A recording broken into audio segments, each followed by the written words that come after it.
warm welcome to our veterans, their families, students, staff, and administration of Turpin Public School. We are truly humbled to present this Veterans Day program today.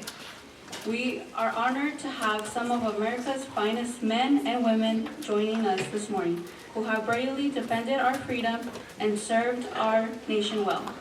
There are simply not enough words to express our gratitude for all that you have done.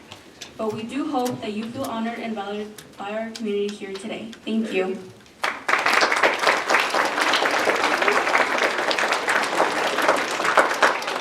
Can I have the high school choir please make their way to the stage?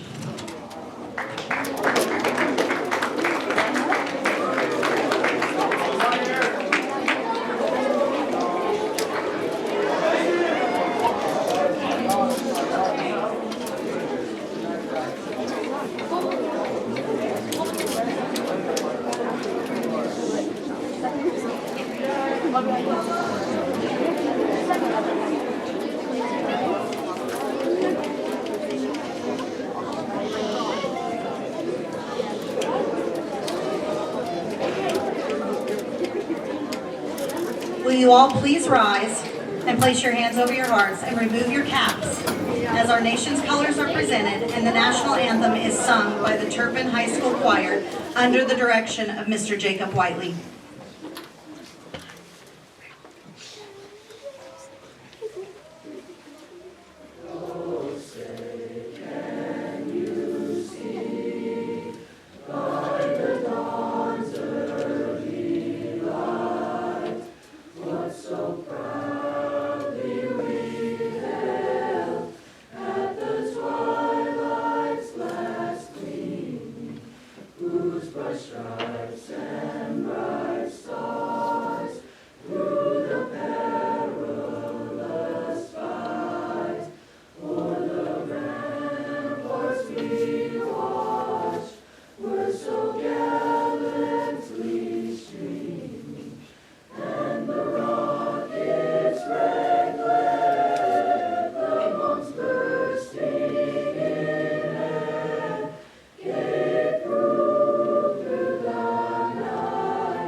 Please remain standing.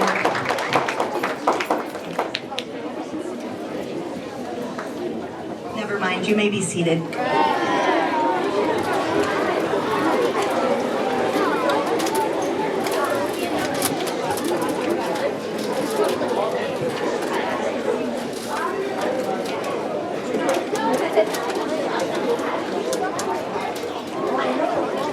How many times in our lives have we stood facing a flag in the corner of a classroom, at an assembly, or at an event, and dutifully recited the Pledge of Allegiance? After a while, the words become automatic, but their meaning, especially to younger kids, can become lost in sheer, mindless repetition. There are few things as important as teaching children to love and respect their country and their heritage as Americans. So today we would like to remind you all exactly what the Pledge of Allegiance represents. Please listen carefully as I, alongside several Turpin Student Council members, break down the true meaning of the Pledge of Allegiance. I pledge allegiance. I promise to be faithful and true. Promise my loyalty. To the flag. To the emblem that stands for and represents. Of the United States. All 50 states and territories, each of them individual and individually states represented on the flag. Of America. Yet formed into a union of one nation. And to the republic. And I also pledge my loyalty to the government that is itself a republic, a form of government where the people are sovereign. for which it stands, This government is also being represented by the flag to which I promise loyalty.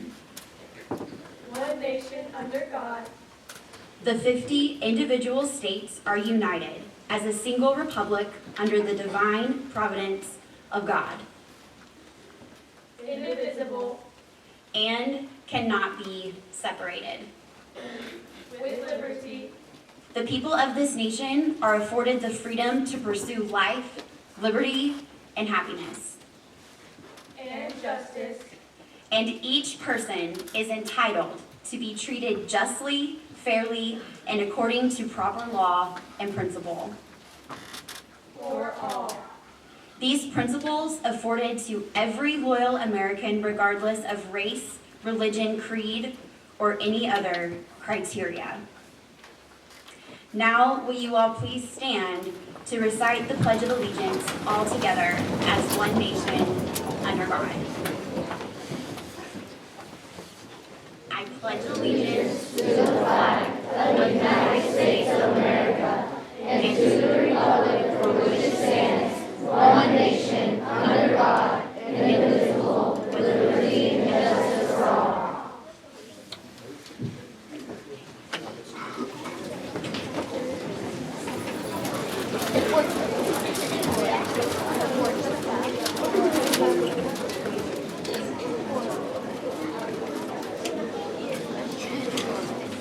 Please bow your head with me as I pray. Heavenly Father, we gather here today to honor these men and women and the sacrifices they have made for our great country.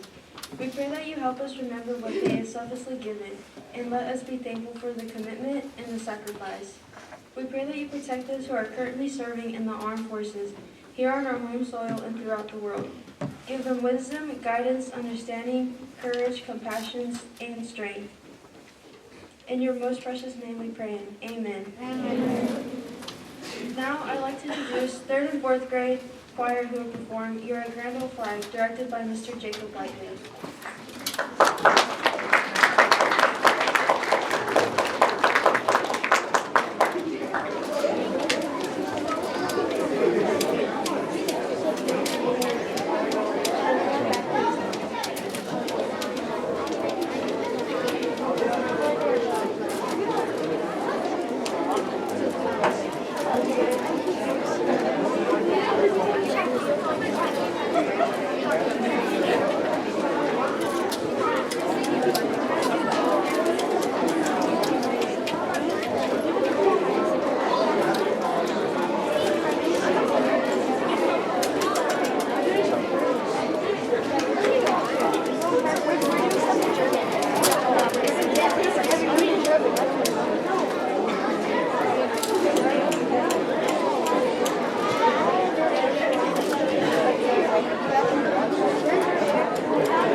outstanding performance. At this time, I would like to give a brief history about Veterans Day. 1918 saw the end of World War I fighting at the 11th hour of the 11th day of the 11th month. November 11th became a celebrated holiday because the war to end all wars was declared over. 8 years after World War I ended, the day was formally proclaimed Armistice Day, and only those who had served in that conflict were recognized. Then, in 1954, it was renamed Soldiers' Day to honor all veterans who served America in conflicts and protected democracy after World War II and Korea. Until they heard the call of duty and responded to it, those men and women were just regular people, not for glory, celebrity, or even the reverence we accord them today. They left their families, their homes, and their lives. They fought to save our nation and keep our way of life intact. Let us salute those who are presently defending our freedom as we pay tribute to our veterans and recall their heroic efforts.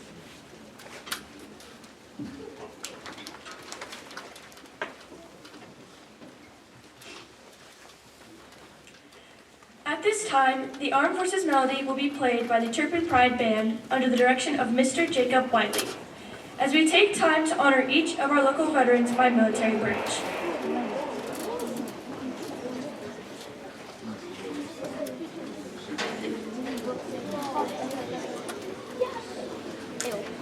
If you served in the United States Air Force, please stand and be recognized.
Veterans, if you would all stand and be recognized together with a tremendous respect, honor, and gratitude.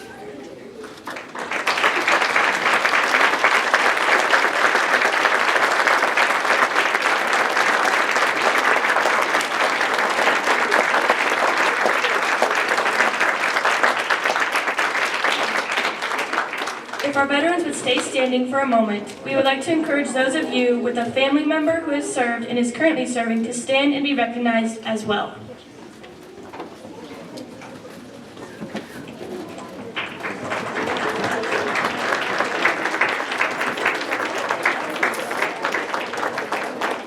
We do not take lightly your role in the lives of our heroes. To all of you, your service and sacrifices are deeply appreciated. You all may be seated.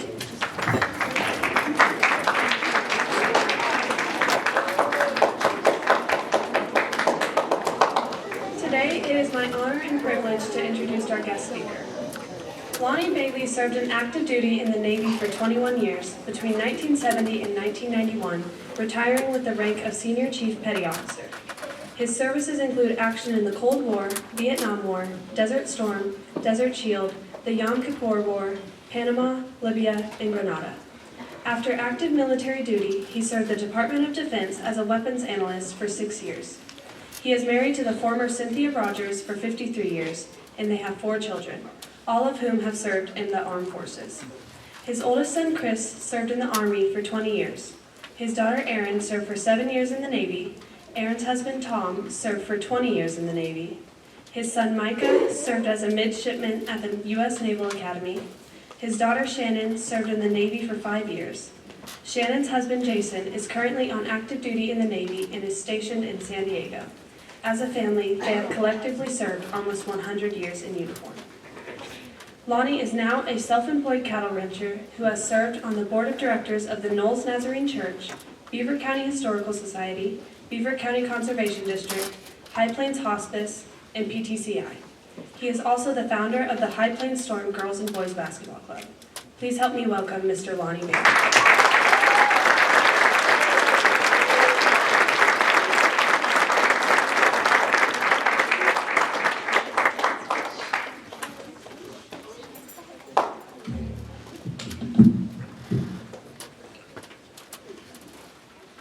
It's an honor for me to be here in the home of the Red Bird. Good morning, faculty, staff of Turpin School. Good morning, community of Turpin. To my brothers and sisters who have worn a uniform, I salute you with the deepest respect.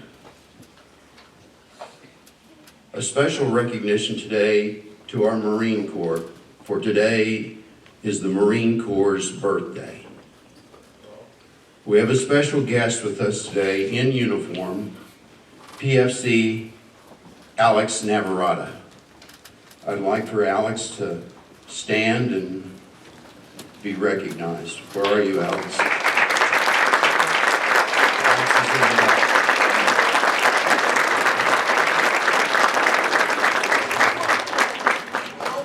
Thank you all for the freedom that your sacrifice has secured for our children, our community, and our nation. Thank you for your bravery in facing and defeating the murderers, the tyrants, the psychopaths of the world, like Kaiser Wilhelm, Mussolini, Hitler, Slobodan Milosevic, Saddam Hussein, all the Ayatollahs, Al-Qaeda, ISIS, Hezbollah, and Osama bin Laden. Your unselfish sacrifice has built a wall of protection around the shores of America that graces our lives with freedom and happiness. To my brothers and sister veterans who gave their lives in combat, know that America will never forget your sacrifice. Know that your acts of bravery and patriotism are the very essence of our nation's existence today. To my brothers and sisters who are soldiers, sailors, and airmen and Marines on active duty today, we ask that God bless you with the power and wisdom to subdue the enemy and for his protective shield to surround you at all times. Know that America loves you, respects you, and prays for your safekeeping. Freedom is not free. I suppose you've heard this trendy phrase many times. If freedom is not free, then what is the price tag for your Bill of Rights? What is the price that was paid for your right to live without fear of torture, persecution, or oppression? First, let's get a picture of the monetary cost of America that makes it the land of the free. This past century, the combined yearly defense budget was over $900 trillion, an unimaginable sum. Freedom is not free. Next, the more serious costs and the number of Americans, men and women, who were wounded in combat. Since the year 1900, over 1.1 million Americans have been wounded. The sons and daughters of America have been scarred by the physical and mental tortures of war. But it's not just the number of wounds, it's the debilitating scars that are left. They carry for the remainder of their lives. So very many of our warriors came home with diminished mental capacity, or missing arms, legs, eyesight. Freedom is not free. And what of those who did not come home from war? Nearly 700,000 Americans have made the supreme sacrifice and lay down their lives that we might live in freedom and prosperity. Each left behind a family to mourn, a mother, a father, a husband, a wife, sister, or brother, and possibly even children. One thing I can say with crystal clarity is freedom is not free. But all these statistics may cause one's perspective to be clouded, and you might think, well, those costs were paid for somewhere else. Not true. For more than 100 years, the sons and daughters of this community, Turpin, and the students who pass through this school have proudly stepped forward and responded to the call of duty. They patriotically have taken up arms to defend the values of American freedom. Stan Leonard graduated in the class of 1957. Stan's sitting here on the front row. He entered service in '61 and was trained as part of an Army missile team. He was ordered with the 59th Artillery to the 38th Parallel in Korea, one of the most God-forsaken, dangerous, and politically volatile locations on the planet. Stan's team was responsible for securing the operations and security of a missile battery located high in the barren Rocky Mountains peaks. For 13 months, Stan and his crew were on high alert, facing not only the enemy, but also extreme environment, where temperatures regularly plunged to sub-zero levels. The world's coldest temperature ever recorded was near the Korean 38th parallel at a minus 128 degrees. The slightest mistake in those conditions become life-threatening. Stan was honorably discharged in 1964. Freedom is not free.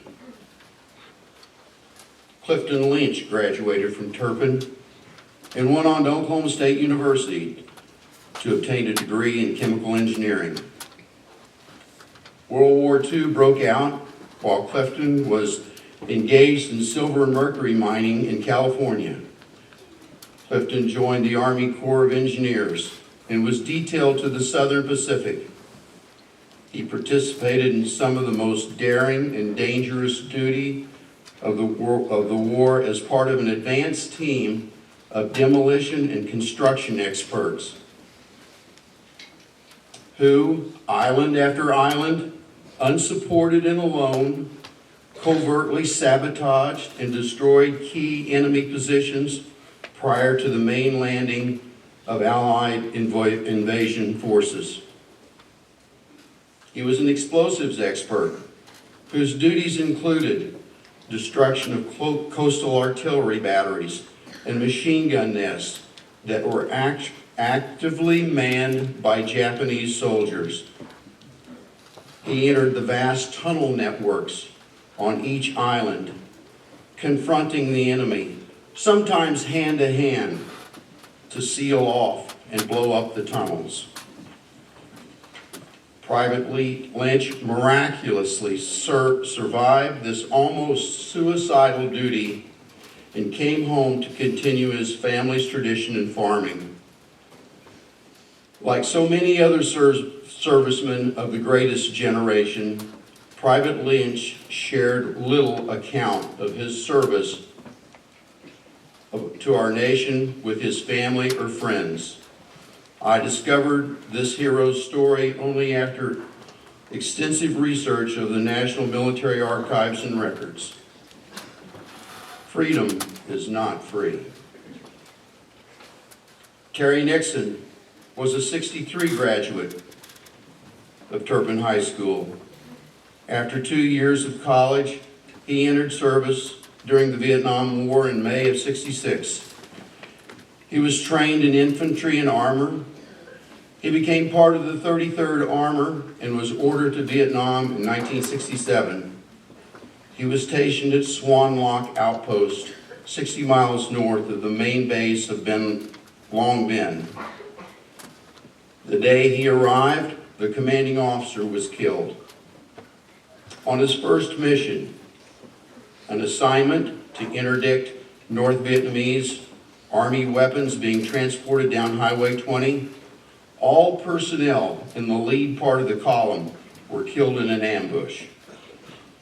Terry's duty additionally included entering Vietnamese villages and searching for North Vietnamese Army and hidden weapons. These patrols were the most dangerous and unpredictable in nature. His best friend was killed in the Tet Offensive. The atrocities that he witnessed best not be shared here today, but are the source of a lifetime of post-war nightmares. Freedom is not free. The Cox family. Reverend Dan Cox, father of Joe and Chris, served as a missile tech in the missile silos in Montana during the 1970s.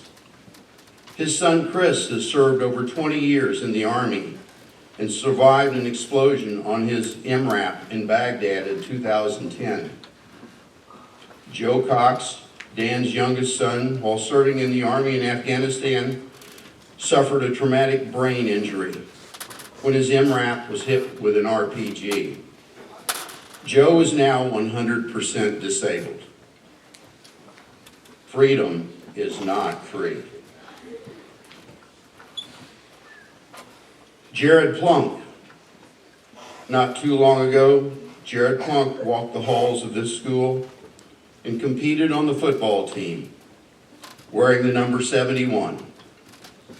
He's the son of Glenn and Glenda Plunk.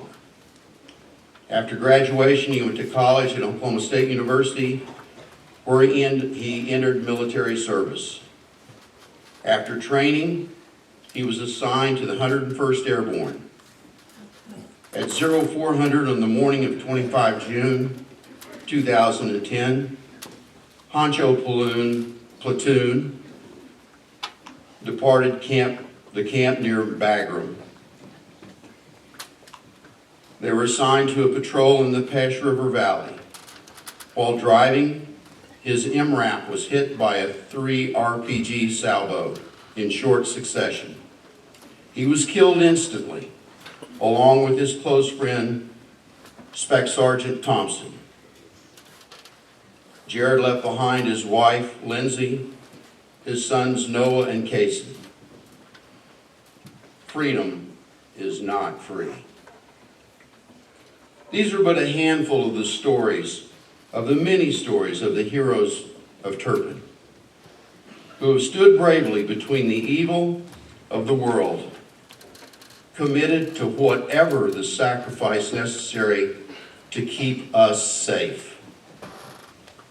The community of Turpin and this school has proudly continued an unbroken line of patriots who answer the call of duty and defend our nation from any and all foreign oppression. We continue to live in freedom and safety today because of that invisible wall that never yields. Day after day, night after night, Turpin's finest young men and women stand on that wall who not long ago sat in the seats you occupy.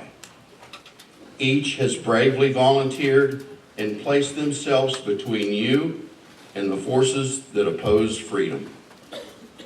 Wyatt King, Patrick Harrelson recently stepped down off that wall, only to be replaced by Dakota Willis, Noah Garcia, Ernesto Chavez, Chad Hedrick, and Jesse Rivera. They're out there right now with the determination to shield this community. They command my deepest respect, admiration, appreciation for the service to our country. Freedom is not free. I'd like to share a personal story, one of my childhood. And it's about a man who lived just south of here. His name was Merle Miller. Some of you may know him. He was a quiet, kind man. He never wore nice clothing or had new cars or a fancy house. He was an ordinary a person as you would ever meet until you learned the real story of Merle Miller, an American hero. I came to know this story listening to my grandparents and uncles and aunts talk in the late evening hours about the wars, World War I and World War II in Korea. These conversations were not meant for little kids, but I would somehow find myself within earshot of these conversations. I was greatly intrigued. Merle Miller was a 17-year-old boy who lived with his parents on the farm when the Japanese struck Pearl Harbor. Like so many others, he quickly joined the service to defend his country. He was quickly trained as a Marine and transported to the South Pacific to be thrust into some of the bloodiest battles the world has ever known. He fought courageously in the jungles and beach fronts of several southeastern theaters. He saw his fellow Marines wounded and killed by the hundreds. But he stood strong and fought on day after day, night after night, until he was captured by the Japanese. After his capture, the Japanese physically tortured him, denied him food, water, and shelter, and forced him to march 80 miles in 6 days. Most of the men in his battalion died from the brutal treatment received on that forced march, which became known as the Bataan Death March. 18-year-old Merle Miller repeatedly suffered some of the most gruesome acts of violence imaginable at the hands of his savage captors, but he bravely and honorably withstood the interrogation and torture. Never once did he give information to the Japanese that could be used against his fellow soldiers or bring shame to the United States. He survived these atrocities along with malaria, dysentery, malnutrition, dehydration, and jungle rot, only to be loaded aboard a cargo ship where prisoners were forced to stand and be tightly packed in the bowels of the ship. He, along with several hundred others, put out to sea for over a week and landed at the mainland of Japan. They stood there for over a week in the dark, damp bottom of those ships without food or water or light. Many died before arriving. For the remainder of the war, Merle Miller was forced into slave labor in a magnesium mine, surviving on 3 ounces of rice per day. He came home a quiet hero and took up the life of a farmer. I was raised in a way that I did not speak out in public to an adult unless adults spoke to me first. Therefore, I never spoke a single word to Merle Miller. But I still knew who he really was, a hero who had given the best part of his life for me and my freedom. When I would see him occasionally, I always felt a great sense of indebtedness for what he had sacrificed for me.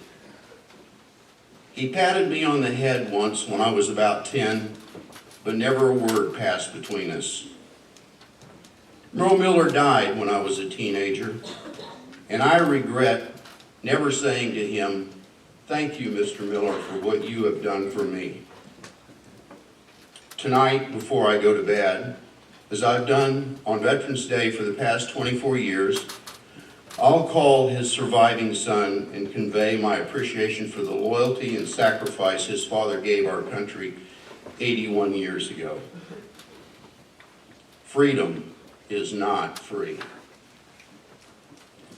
Today is Veterans Day, a day our nation has set aside to honor those gallant individuals who step forward and place themselves in harm's way to keep us safe. I hope we all pause a moment and thank our God for the opportunity to live in the greatest nation on earth, and to pay our respects to the veterans who have secured this land of milk and honey. Freedom is truly not free. Thank you.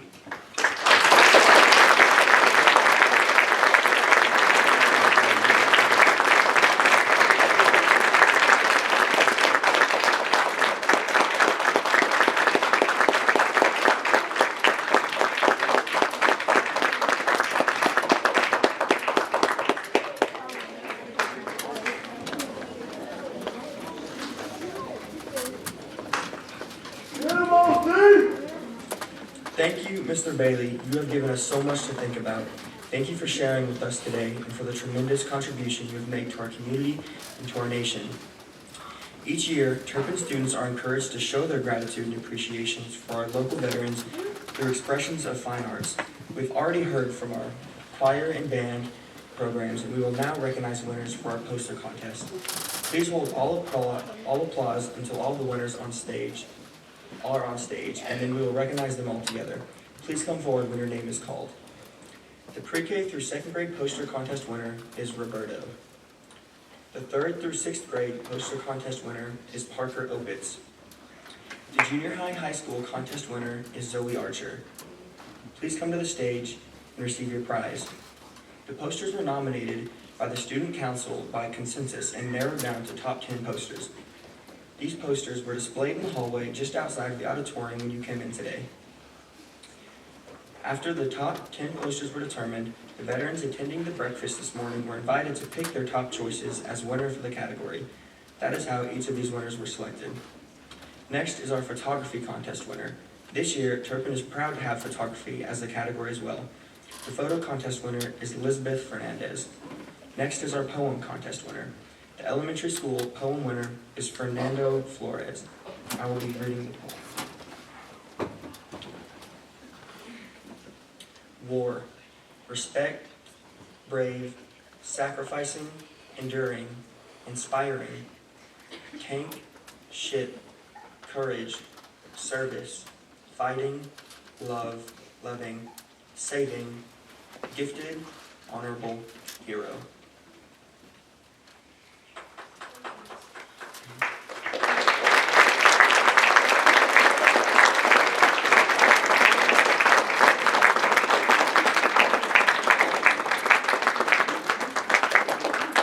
Congratulations to our winners, and thank you to everyone who participated this year.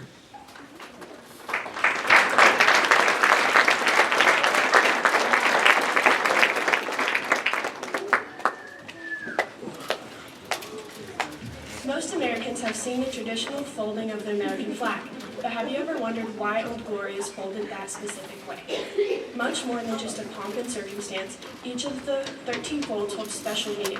At this time, Hunter and Garrett Isaacs will demonstrate the folding of the flag while I explain each meaning. The portion of the flag denoting honor is the canton of blue containing the stars representing states our veterans served in uniform. The field of blue dresses from left to right and is inverted only when draped as a funeral cloth over the casket of a veteran who has served our country honorably in uniform. In the U.S. Armed Forces, at the ceremony of retreat, the flag is lowered, folded in a triangle, and kept under watch throughout the night as a tribute to our nation's honored dead. The next morning it is brought out and at the ceremony of reveille, flown high as a symbol of belief in the resurrection of the body. The first fold of our flag is a symbol of life. The second fold signifies our belief in eternal life. The third fold is made in honor and tribute of the veteran departing our ranks and who gave a portion of his or her life for the defense of our country to attain peace. The fourth fold exemplifies our weaker nature as citizens trusting in God. It is to Him we turn for His divine guidance. The fifth fold is an acknowledgement to our country, for in the words of Stephen Decatur, our country in dealing with our countries, may she always be right, but it is still our country, right or wrong. The sixth fold is where our hearts lie. It is with our heart that we pledge allegiance to the flag of the United States of America and to the republic for which it stands, one nation, under God, indivisible, with liberty and justice for all. The seventh fold is a tribute to our armed forces, for it is through the armed forces that we protect our country and our flag against all enemies. The eighth fold is a tribute to the one who entered into the valley of shadow of death, that we might see the light of day, and to honor our mother, for whom it flies on Mother's Day. The ninth fold is an honor to womanhood, for it is through their faith, love, loyalty, and devotion that the character of men and women who have made this country great have been molded. The 10th flag is a tribute to the Father, for He, too, has given His sons and daughters for the defense of our country since he or she was first born. The 11th fold, in the eyes of Hebrew citizens, represents the lower portion of the seal of King David and King Solomon, and glorifies in their eyes the God of Abraham, Isaac, and Jacob. The 12th fold, in the eyes of Christian citizens, represent an emblem of eternity and glorifies in their eyes God the Father, the Son, and the Holy Ghost. The last fold, when the flag is completely folded, the stars are uppermost, reminding us of our nation's motto, "In God we trust."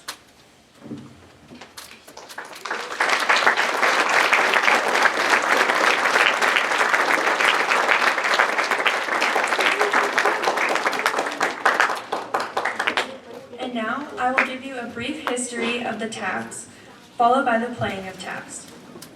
It's hard to feel surprised when a melody as hauntingly beautiful as taps picks up a legend about how it came to be written. It's too mournfully direct a piece for the mere truth to suffice. Taps was composed in July 1862 at Harrison's Landing in Virginia, but after the fanciful email quoted above parts way with reality, there was no dead son, Confederate or otherwise, no lone burglar sounding out the dead boy's last composition. How the call came into being was never anything more than one influential soldier deciding his unit could use a bugle call for particular occasions and setting about to come up with one. Now, taps serves as a vital component in ceremonies honoring military dead. It is also understood by American servicemen as an end-of-the-day lights-out signal. When taps is played at a military funeral, it is customary to salute if in uniform, or place your hand over your heart if not.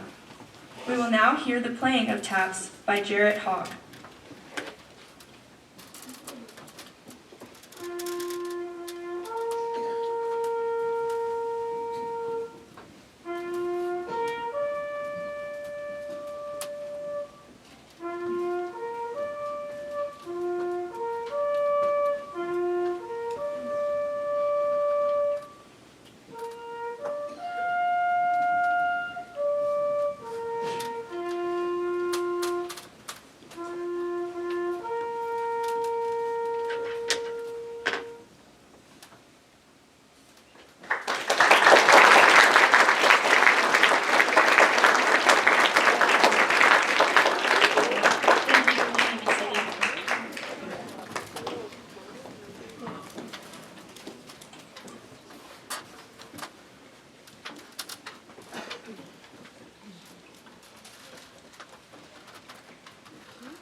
that will conclude our ceremony today. I would like to say thank you to our student council for making that possible. That was a great ceremony.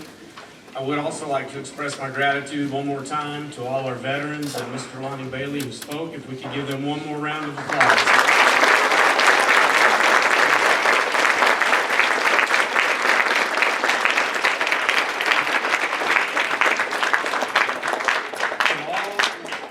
Students, please stay seated long enough to let all of our guests leave first, please. And then when we do leave, it's close enough. It's probably going to be third hour when we go back to class here at junior high and high school. Thank you once again, veterans. I appreciate you guys very, very much.